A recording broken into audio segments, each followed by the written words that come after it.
시청자 여러분 안녕하십니까? 반일 종족주의를 타파하자라는 기획 시리즈의 첫 번째 시간입니다. 제목은 거짓말 국민, 거짓말 정치, 거짓말 재판, 한국의 거짓말 문화에 대한 고발입니다. 한국의 거짓말 문화는 국제적으로 널리 알려진 사실입니다. 2014년 위정죄로 기소된 사람이 1,400명이나 되었습니다. 일본에 비해 172배입니다. 인구수를 감안한 1인당 위정죄는 일본의 430배입니다. 허위 사실에 기초한 고소, 곧 무고의 건수는 500배입니다. 1인당으로 치면 1250배가 됩니다. 보험 사기가 만연해 있으면 잘 알려진 사실입니다. 자동차 보험, 교통보험, 생명보험, 손해보험, 의료보험 등에 걸친 보험 사기의 총액은 그 암수는 2014년 4조 5천억이 넘는 것으로 추정되고 있습니다. 미국의 100배라고 하지요. 민간에 대한 정부의 각종 지원금도 사기에 의해 줄줄 새고 있다고 합니다. 지난 국정감사 때 밝혀진 일입니다만 지적재산권 소송에 대한 정부 지원금의 33%가 사기에 의한 지급이었습니다. 거짓말과 사기가 난무하니 사회적 신뢰도 점점 낮아지고 있는 추세입니다.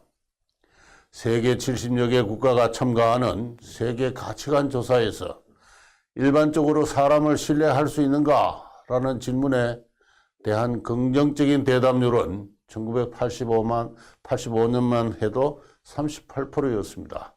그것이 2010년까지 26%로 지속적으로 낮아져 왔습니다. 한국은 국제적 비교에서 저신뢰의 사회에 속하고 있습니다. 서로 믿지 못하니 각종 소송이 난무하고 있습니다. 인구 1인당 민사소송의 건수가 일본에 비해 4배 내지 5배나 높습니다. 세계에서 1인당 소송 건수가 가장 높다고 주장하는 사람도 있습니다. OECD 국가 내에서 한국은 멕시코, 터키와 더불어 사회적 갈등의 수준이 가장 높은 나라로 분류되고 있습니다. 사회만 그런 것이 아닙니다. 정치가 거짓말의 모범을 보이고 있습니다. 거짓말이 정치의 유력한 수단으로 등장한 것은 2002년 대통령 선거부터라고 저는 생각합니다. 김대엽이란 사람이 민자당의 이회창 후보의 아들이 군대에 가지 않기 위해서 체중을 일부러 줄였다고 주장했습니다. 나중에 재판 결과로 판명이 되었습니다만 그것은 거짓말이었습니다. 그렇지만 전 국민이 그에 속았습니다. 그 거짓말에 대통령 선거의 판세가 바뀌었습니다. 이후 이 나라의 정치는 거짓말의 거대한 행진이었습니다. 미국에서 수입한 소고기를 먹으면 뇌에 구멍이 송송 뚫린다는 거짓말을 여러분은 잘 기억하고 있을 겁니다. 해군 함정 천안함이 북한군의 기습 공격으로 폭침하였습니다. 해군 장병 40여 명이 전사하였습니다. 그때도 온갖 유언 비어와 거짓말이 난무하였습니다. 북한의 소행임이 분명한 물적으로 밝혀졌음에도 불구하고 거짓말은 시들어들지 않았습니다. 박근혜 정부는 결국 거짓말에 쓰러지고 말았습니다. 세월호 사건이 그것입니다. 세월호가 침몰하는 그 시간에 대통령이 청와대에서 미용수술을 했느니 마약을 했느니 터무니없는 거짓말이 온 나라에 가득하였습니다. 최순실 사태가 터졌을 때 전국은 거짓말의 광란이었습니다. 사람들은 최순실의 딸이 박근혜에 숨겨놓은 딸인지를 두고 열띤 논쟁을 벌였습니다. 청와대에서 대통령이 구판을 벌였다고도 했습니다. 그 거짓말의 행진은 지금도 이어지고 있습니다. 얼마 전 광화문에 나갔더니 세월호를 추모하는 노란색 천막이 아직도 쳐 있는 가운데 왜 안 구했나라는 프래카드가 걸려 있었습니다. 벌써 몇 년입니까? 진상은 다 밝혀지지 않았나요? 보상도 다 이루어지지 않았습니까? 그런데 왜 안 구했나라니요? 그렇지만 아무도 그 거짓말의 천막과 선전에 항의를 하지 않습니다. 수많은 사람이 그 곁을 지나고 있었습니다. 저는 멍하니 그 사람들을 쳐다보고 있었습니다. 그 거짓의 선전이 사람들을 겁박하고 있었습니다. 사람들은 무심한 척 숨을 죽이고 지나쳤습니다. 모두가 죽은 영혼입니다. 혼은 죽었는데 육체는 살아서 흐느적거리는 좀비입니다. 저는 이 나라의 수도 한복판에서 좀비의 행렬이 날마다 이어지고 있다고 생각했습니다. 거짓말의 문화, 거짓말의 사회, 거짓말의 정치는 결국 이 나라를 망하게 할 것입니다. 110년 전에 한번 망해본 나라입니다. 그 나라가 여전히 정신을 못 차리니 한 번 더 망하는 것은 별로 어렵지도 않은 일일지 모릅니다. 이러한 참담한 기분에서 저는 1904년 청년 이승만이 한성 감옥에서 쓴 독립정신이라는 책의 한 대목을 떠올렸습니다. 청년 이승만은 망국의 책임이 어디에 있는가라고 그 책에서 물었습니다. 다름 아니라 타락한 정신문화가 거짓말하는 악습이 이 나라를 망쳤다고 그는 절규했습니다. 그대로 인용해서 한번 읽어 드리겠습니다. 지금 이 대한을 이처럼 결단낸 가장 큰 원인이 무엇이냐고 하면은 바로 거짓말하는 것이 그 첫째라 할 수 있다. 그 거짓말하는 악습을 다 열거하면 실로 한량이 없다. 위에서는 아래를, 자식은 아비를 속이는데 남을 잘 속이는 자를 총명하다거나 지혜롭다고 하며 잘 속이지 못하는 자를 반편이니 천진이라고 한다.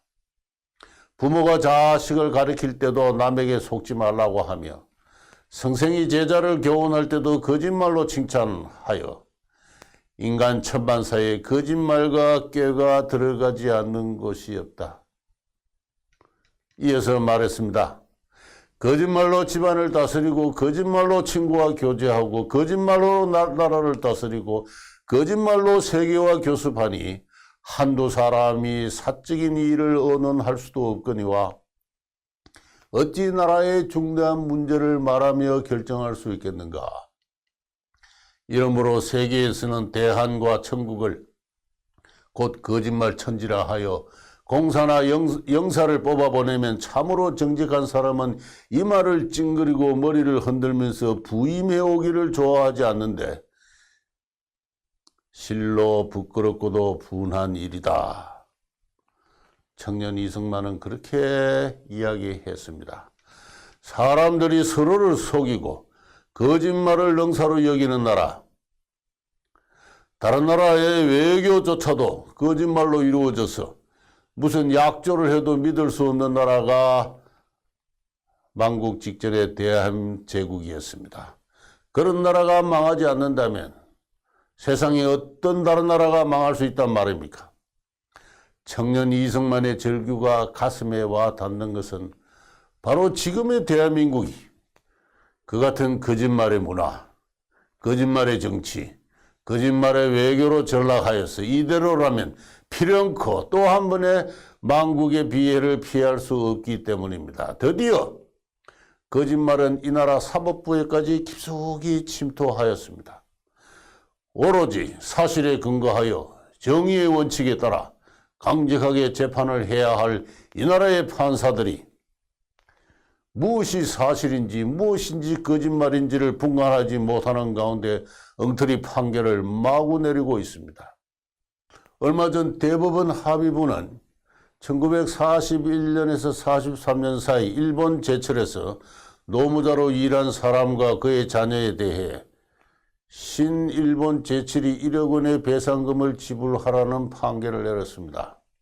이 판결은 당시 일본 제철에서 일한 조선인 노무자들이 노예로 끌려가서 노예로 혹사당하였다는 사실을, 다시 말해서 세계가 분노하고 시효를 두지 않고 처벌하는 보편적인 반인권 범죄의 피해자임을 전제하고 있습니다. 그렇지만 이 전제는 전혀 사실이 아닙니다. 다소 거칠게 표현해서 새빨간 거짓말이라고도 할 수 있습니다. 그에 관해서는 앞으로 이 시리즈 강의에서 이우연 박사가 관련 최고 전문가입니다만 자세하게 설명해 드릴 겁니다. 1937년 이후 해마다 10만여 명 이상의 조선인이 자발적으로, 어떤 의미에서는 필사적으로 일본으로 건너갔습니다. 보다 높은 소득과 보다 좋은 직장을 찾아서입니다. 그 건수가 태평양 전쟁이 터지기 바로 전해인 40년에는 20만을 넘기도 했습니다. 이후 전쟁이 깊어짐에 따라 줄긴 합니다만 그래도 1944년까지 해마다 10만 명 이상의 조선인이 일본으로 자발적으로 건너갔습니다. 그와 별도로 1939년부터 노동력이 부족해진 일본 회사들이 조선에서 노무자를 모집하기 시작했습니다. 1939년에서 41년까지 대략 17만 명이 그 모집으로 일본에 갔습니다. 도착한 노무자의 3분의 1은 6개월 이내에 다른 직장으로 도망을 쳤습니다. 일본 회사의 모집을 일본으로 건너가기 위한 기회로 활용한 것이지요. 부작용이 심하자 1942년부터 총독부가 나서서 취업을 알선하기 시작했습니다. 이후 44년 8월까지 약 25만 명이 총독부의 알선을 통해서 일본으로 갔습니다. 모집이든 알선이든 당사자의 동의가 없이는 불가능한 노동계약 관계라고 하겠습니다. 전쟁 말기인 1944년 9월부터는 징용이 실시됩니다. 영장이 발부되고 응하지 않으면 처벌을 받는 전시동원 체제가 실시된 것이죠. 그런데 이번 재판의 원고들은 시기적으로 보아 모집과 알선에 의해 일본에 건너간 사람들입니다. 그런데 노예로 끌려갔다니요. 말이 되지 않습니다. 재판부는 역사적 사실이 어떠한지 알지도 못한 채 원고의 주장을 그대로 판결로 인정해버리고 말았습니다. 조선인 노무자들이 정상의 임금을 받지 않고 노예로 혹사당했다는 주장도 사실이 아닙니다. 그것은 1960년대부터 일본에 있는 조총련계 학자들이 조작해낸 거짓말이었습니다. 모집과 알선은 물론이거니와 징용의 경우조차도 임금은 정상으로 지불되었습니다. 그 점은 탄광과 공장의 임금 지불부를 통해서 알 수 있습니다. 그에 대해서도 나중에 이우연 박사가 나와서 직접 소개해 드릴 겁니다. 노무자들은 임금 소득의 일부를 본가로 송금하였습니다. 외국에서 우편함으로 송금된 액수는 1938년만 해도 연간 48만 원에 불과했습니다만은 일본으로 모집이 시작된 1939년에는 갑자기 106만 엔으로, 1943년에는 452만 엔으로까지 증가했습니다. 전쟁이 끝나는 혼란통에 미불임금이나 미불예금, 채권, 보험 등이 있었던 것은 사실입니다. 미불임금이라고는 하나 대개 1, 2개월의 소액에 불과하였습니다. 일본 정부는 장차 한국으로부터 제기될지 모를 청구에 대해서 미불임금, 예금, 채권, 보험 등을 금융기관에 공탁해 했습니다. 대략 2천만 달러의 총액이었습니다. 개인이나 회사가 보유한 예금, 채권, 보험 등이 그 주종을 이루었습니다. 미불임금은 얼마 되지 않았습니다. 1965년 한국 정부는 국교 정상화를 위한 교섭의 결과로 일본 정부로부터 청구권을 포함한 경제협력 자금의 명분으로 3억 달러를 수령하였습니다. 당초 일본 정부는 한국인이 보유한 일본의 기업과 회사, 정부에 대해서 보유한 채권에 대해서는 일본 정부가 당자에게 직접 지급하겠다는 입장을 취했습니다. 그에 반해 한국 정부는 장차 제기될 일체의 청구권을 포함하여 이를 완전히 그리고 영구히 청산한다는 명분을 붙여서 3억 달러를 일괄 수령하였던 것입니다. 그렇게 강하게 일본 정부의 요구를 했던 것입니다. 이후 박정희 정부가 민간에 보상을 행하는 것은 1975년과 77년의 일입니다. 그래서 한국인이 보유한 대일 채권은 그로 인해서 얼추 청산이 되었던 것입니다. 그러자 그에 제외된 사람들의 정서를 자극하면서 강제 연행설과 노동 노예설이 확산되기 시작했습니다. 광주 사태의 피해자와 생존 일본군 위안부에 대한 거액의 배상이 실시된 것도 한편의 요인이었습니다. 그러자 노무현 정부는 하등의 사전조사와 연구도 없이 그에 대해 추가 보상을 약속했습니다. 그 결과 대략 6만여 명의 사람들이 지난 2005년부터 7년 사이에 보상을 받았습니다. 사망자에게는 2천만 원을, 부상자는 부상의 정도에 따른 차등 지급을, 생환자에게는 연간 80만 원의 의료비 보조를 지급하는 내용이었습니다. 어쨌든 이 같은 지난 40년에 걸친 50년에 걸친 경과에도 불구하고 이번 재판을 제기한 원고들은 그들이 또다시 일본 기업으로부터 보상을 받을 권리가 있다고 주장하였습니다.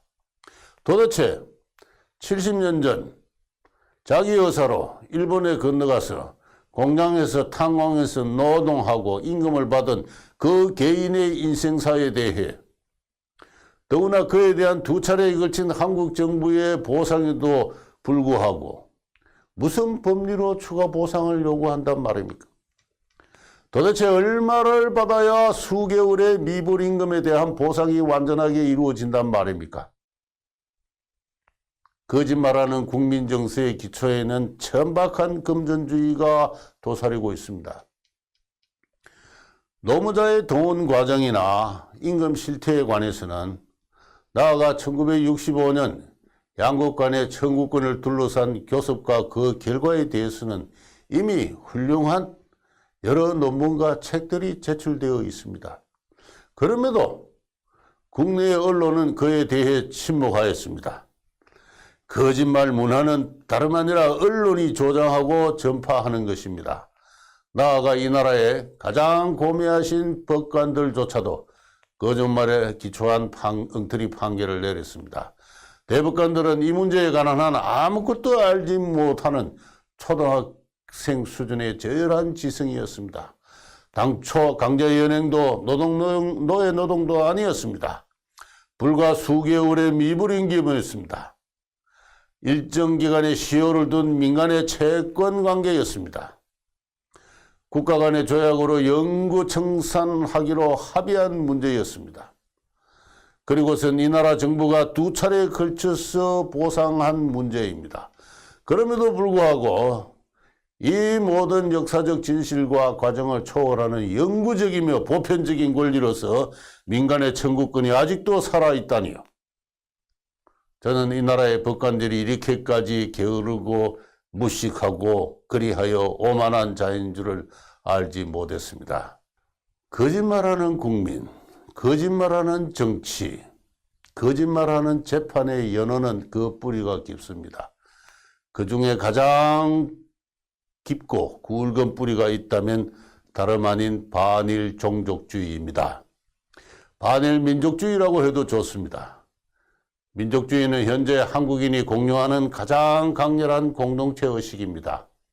그런데 저는 한국의 민족주의는 정상이 아니라고 생각합니다. 서유럽에서 발생한 민족주의는 성장하는 시민계급의 정치의식이었습니다. 봉건적 신분제, 절대군주제를 부정하면서 그에 항거하면서 시민 형성과 국민 통합을 촉구하는 긍정적인 역할을 담당하였습니다. 그렇지만 한국의 민족주의는 그와 상이합니다. 시민 형성과 국민 통합의 역사적 역할을 찾을 수 없습니다. 다 알다시피 한국 정부는 중국에 대해서는 한없이 굴종적입니다. 한국의 기업이 중국에서 부당한 대우를 받아도 아무런 반응을 보이고 있지 않습니다. 중국을 G20 하면서 과대평가하는 세계의 유일한 나라가 다름 아닌 우리 한국입니다. 반면에 일본에 대해서는 한없이 적대적입니다.